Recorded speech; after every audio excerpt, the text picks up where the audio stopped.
Pathways, Tarot Meets Astrology. Now, this is a series of 8 videos exploring the significance of the 22 cards of the Major Arcana. Now, for those of you not familiar with the tarot, the Major Arcana is a set of cards creating kind of symbolic or archetypal stepping stones to help you understand what life's all about. And in fact, sometimes the Major Arcana is referred to as the 22 steps to enlightenment. So welcome to this deep dive in today's mysteries. Now, I'm Sue Brayne and I'm an astrologer, and I'm with lovely Gail Carroll in her caravan, who is a highly experienced tarot card reader. And Gail is as passionate about tarot as I'm about astrology. So we thought we would share our knowledge about how working with the Major Arcana can provide a really profound understanding of the human condition, about who you are and how you relate to the world. So this is series 3. And today, Carol, we're going to be looking at the Lovers, the Strength card, and the Chariot. We are. Very good. So you can see my background's a bit different today. So where are you? I'm in sunny Cornwall. Ooh. And I'm in the caravan, and yes, so we just crack on, don't we? So now, just to let you know, I am near an airfield and they are doing helicopter rides, so if you get a lot of busy, that's what it is. But nothing stops us in our cosmic pathway. We have to carry on regardless. Absolutely. Yes. So let's go. Let's start with the. So we've covered what we've covered. We've covered the first 6 cards. We're now looking at the Lovers. Let's go. This is number 6. Yeah, the Lovers is number 6. So yes, that's right, isn't it? Yes, let's do the it. Lovers is number 6. Yes, lovely. Here's the Lovers card. And by the way, we're using the Rider-Waite pack for anyone. We are using the Rider-Waite pack. I've used right. Yeah, I've used this pack for, I can't tell you how many readings this pack has done. It's been with me about 30, 40 years, but I love the Rider-Waite. Yes. So, Carol, Gail, what would you like to say about the Lovers? What's your understanding of the Lovers card? Okay, well, with the Lovers, so we're on the Fool's journey, aren't we? We've started off, and the Fool's on his 21 steps to enlightenment, and number 6 is the Lovers. So he's just left his mother and his father, and the Hierophant, which is all about knowledge, gaining knowledge from a higher spirit and so on. And now he's got to learn about relationships. And the Lovers is number 6, and that fits nicely into that. So in terms of the imagery on there and the symbolism, we've got, it's some believed it's supposed to represent the Garden of Eden, but we've got Adam and Eve, as it were, and we've got an angel looking over them, giving them her blessings, and they're both stood in front of a tree. Now, the female is stood in front of the tree of knowledge, and the male is stood in front of the tree of life. And it's all about how the male masculine side of our personalities instructs women's in the way of physical and direct information, and the female is all about the spirit, bringing the spirit. So again, it's all about duality, bringing balance, bringing both sides of our natures and personalities together. And anything you would like to say, Sue? Hopefully merging with some form of harmony. But we all know that love is not necessarily a very smooth ride, and it takes us deep into ourselves. But I think when the Lovers card comes up, I think it's this, and we enter into a relationship for the first time. It's terribly exciting, isn't it? It's like this, your heart's open and all your hopes are on the table. And the path of love it's a hard path, because I think we only really start to understand what love is really about when we've gone through the first heady process. And I can't remember who it was, but there's a wonderful psychologist that says that the first 3 years in a relationship tends to be quite heady, and after that it gets really real, and it's, what is love? Is this love, or is it not love? Is it dependency? Is it codependency, and all of that kind of stuff? But what I do love about the Lovers card here, it's under the number 6, and the number 6 is the planet Venus. So Venus is very present. Her energy, Venus of love, is very present, obviously, with the card of the Lovers. But interestingly, on the esoteric teachings, this card is ruled by Gemini, and Gemini is ruled by naughty old Mercury. And I'm interested in that, because to really communicate with somebody, we have to talk to them, we have to communicate, we have to meet them somewhere. So I've often thought that I'm not sure about Gemini being the most apt astrological sign for the Lovers, but certainly for me, Venus is. But it is a lesson, and understanding how to navigate relationship, the dynamics, and making the balance of choice is all about this Lovers card. It isn't just about hearts and roses. What do you reckon? Yeah, I mean, if the Lovers turn up in a reading, and it really depends in the context, it can sometimes reference relationships that are going on, but it can also reference just getting inner balance and inner harmony. It's not just about the relationships you have externally, it's also about the relationship you have with itself. So it has to be in the context of a reading, and sometimes it has to be in the context if somebody's asked the question about a relationship as well. The Lovers may well turn up, but it's more than just about, you know, the visual aspect of it. It has a lot of significant meaning about the bringing together of the male and feminine.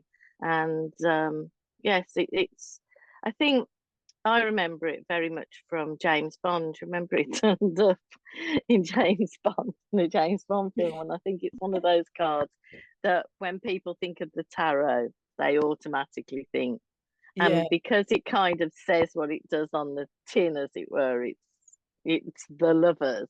As soon as it appears in a reading, everyone thinks that's what it's referencing. But I think you've got to go deep, you've got to peel back the layers and understand that there are other meanings. And sometimes it's an instruction that you can move forward, that you're in a good and balanced place. You can move forward with whatever it is, the question you've asked, or the reading, or the divination, that it's okay. Things are calm, things are balanced, you can move forward now. So yeah, it's more than just what it says, I think. But it is the dynamic of love. What is that dynamic about? And as you say, it could be a personal thing, but often in my experience, it is often to do with somebody having met somebody, or the potential to meet somebody, or having to learn the lessons of love. And as we know, as we've said, you know, love does not, you know, the passage of love doesn't necessarily run smoothly. So the fool has to understand, or has to go through this process of meeting love to begin to start maturing as a soul. I would put it that way. It's the dynamic of love. Yeah, absolutely. And love outside of the parental, love outside of that. So this is about, you know, meeting a partner and that, you know, romantic love, sexual love. It's about that, as opposed to the love that he got from his mother, the Empress. Yes, absolutely. Yes, absolutely. I'm just thinking if there's anything else. Again, I just want to go back to the esoteric teachings, which is that Gemini is the traditional ruler of the Lovers card. And I suppose, again, with Mercury as the ruler of Gemini, there is this sense of learning. It's a card of learning. It's a card of learning how to communicate with other people. And what does that mean, and how do we do that well? And there's no greater teacher than a partner. So we learn hugely through our partners, whether we want to learn that or not. That's the journey of the soul on that on this context. It's about learning intimacy, intimate relationships. Yes, and Oh, well, and also it can also mean, in a reading sense, that if you're making a decision over something and this turns up, that it's important that everybody's happy, that if you're in a relationship, that you create not only just the inner balance, but the balance within the relationship, and you take account of your partner's needs as yes, well. yes. So, you know, turning up in a reading it's a major card, so it's a big message, it's a big guide, and usually it comes with a profound sense of understanding yourself and your partner and what's going on around you. And it's got the angel's blessing over the top. Sometimes I Yes. feel that's really karmic, like, you know, you're brought together with somebody because that's that they're going to be your earthly teacher in as long as that relationship continues. So this card isn't about endless love. It's about the journey of understanding love and all the dynamics of relationship. Yeah. Okie dokie. Okay. All right. Okay. So we're going to say goodbye to the lovers. Yes. Bye-bye. We're going to move on to number 7, which is the Chariot. Now, We I are. found this really ambiguous, this card. I don't know where you want to go with it. Right. In what way do you find it ambiguous? In what way? I think just the fact that he's standing in his chariot and he's a warrior and he's not going anywhere, because, you know, the sphinxes, they're not in flight, they're lying down. Yeah. They're waiting to go, but they're not on the trot, if you like. So he's standing there. I always call him Ben-Hur. Do you remember? Yeah. Yeah. What was that film? And Ben-Hur and Charlton Heston in his chest. Yeah. Yeah. So I always look at him as Charlton Heston. You're just showing your age now, Sue. That's what's going on here. And I'm nodding, showing mine too. About to ride out into the world with this canopy of stars over him, but not quite. But he's not moving. He's not moving. So yes. How do you read this card?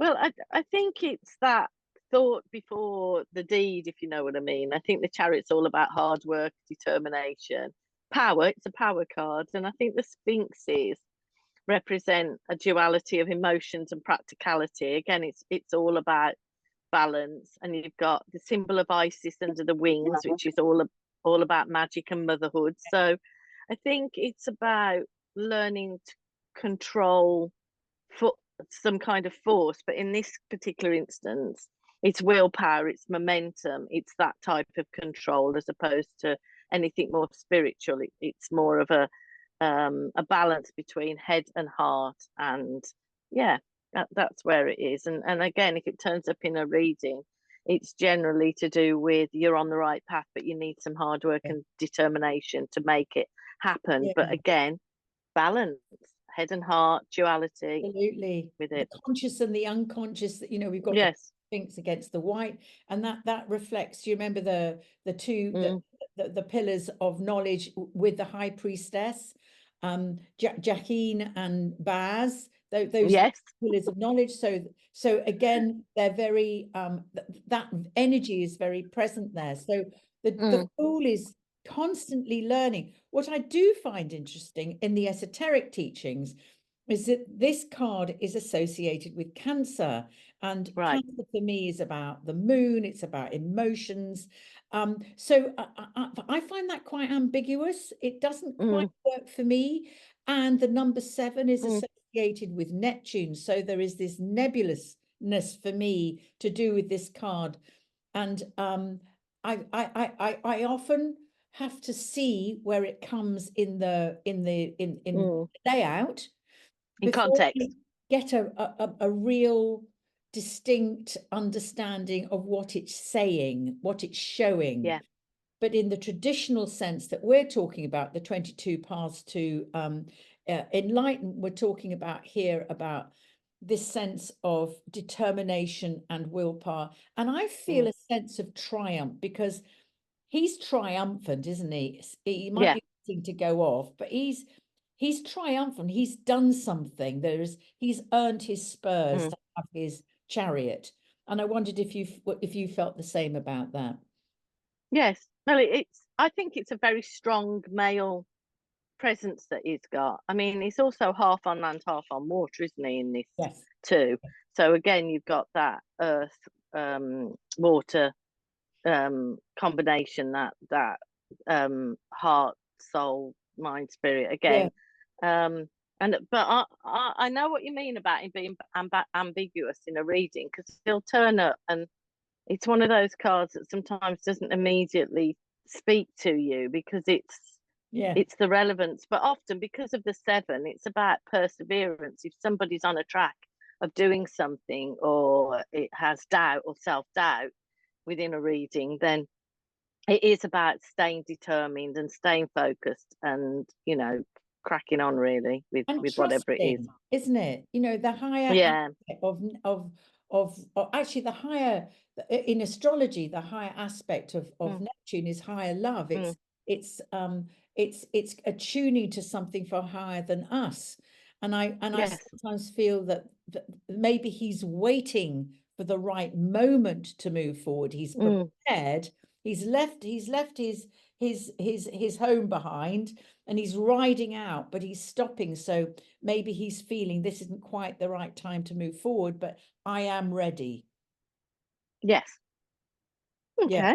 That's the Chariot. Should we go on to number 8 straight? Yeah. And so we're going to go now. We're going to go to lovely courage. Oh, yes. I love this. The card of courage, which is strength. Now, how do inner strength as well? Yeah. How do you read this then? Well, we've got the infinity sign, haven't we? And I know you love that infinity sign, Sue. over the head, and you know that whole "what goes around comes around" type of message. The person, which I'm assuming is female, but she's in white. Ambiguous, maybe.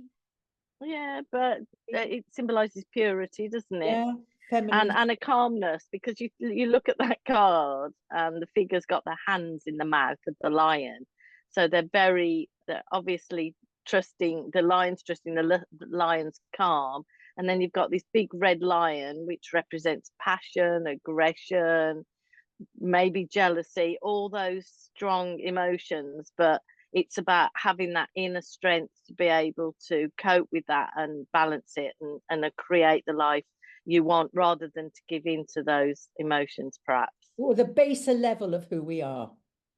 Yes. It's that kind of thing, isn't it? It's actually meeting that side of ourselves that might be compulsions or obsessions or something like that, and actually having the courage to face it and taming ourselves, taming those wilder aspects of us, which we all have.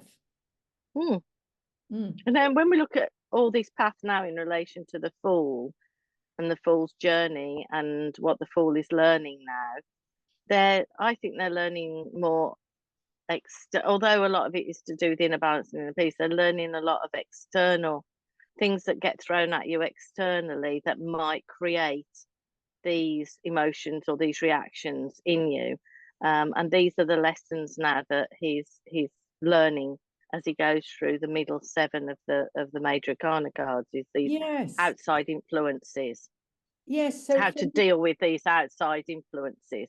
Well, in astrology terms, number 8 is ruled by Saturn, and Saturn is the great teacher and astrologer. It's where we have to meet our fears, our limitations, our all those things that keep us small or keep us contained, and by taming the wild part of who we are, or not necessarily taming it, but meeting it and acknowledging it and working with it, then that enables us, and Saturn then turns those lessons into wisdom. So I see this card as a sense of building inner resilience, but there's a compassion for the human condition going on here.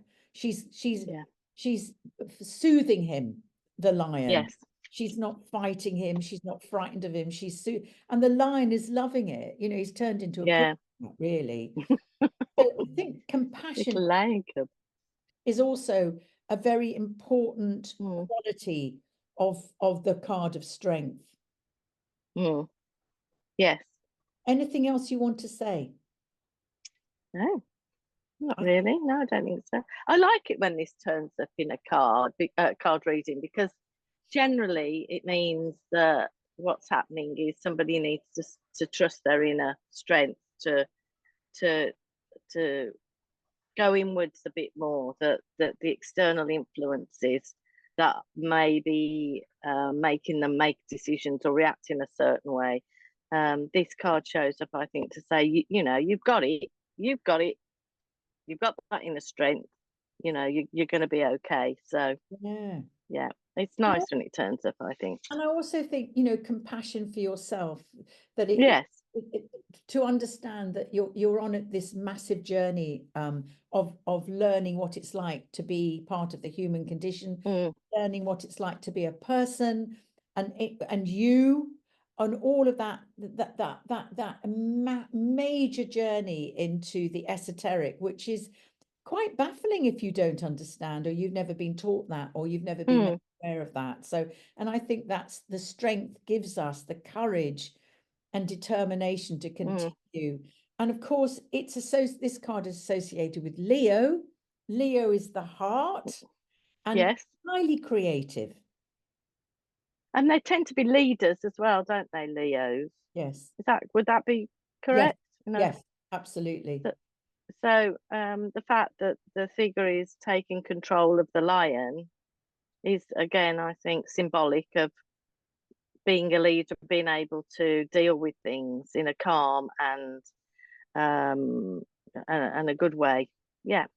So I think when this card, especially when it's an outcome, I always think it's a really lovely card to have, that, you know, there's going to be a big journey for you to understand who you are, but your courage to see you through. Yeah. Stay strong. Yeah. So we've looked at the Lovers, we've looked at the Chariot today, and we've looked at strength. So and next week we'll be looking at the Hermit, Wheel of Fortune, and Justice. Yeah.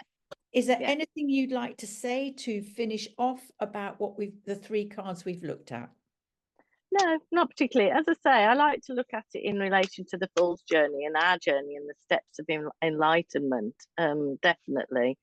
And it's I think, going as you watch the progression of the Fool go through, you can see how the Fool is steadily building up their life skills, so their inner personal skills, and now they're more external skills. And as we go on, we'll see that progression as we go through all the steps. You know, and the Hermit, we know, is about a time of reflection. So yeah, and the Wheel of Fortune and Justice have all got their messages for the Fool and for all of us as we go through these steps. Absolutely. So we hope you've enjoyed session 3, and we look forward to seeing you next time. Bye for now. Bye for now. Bye. Bye.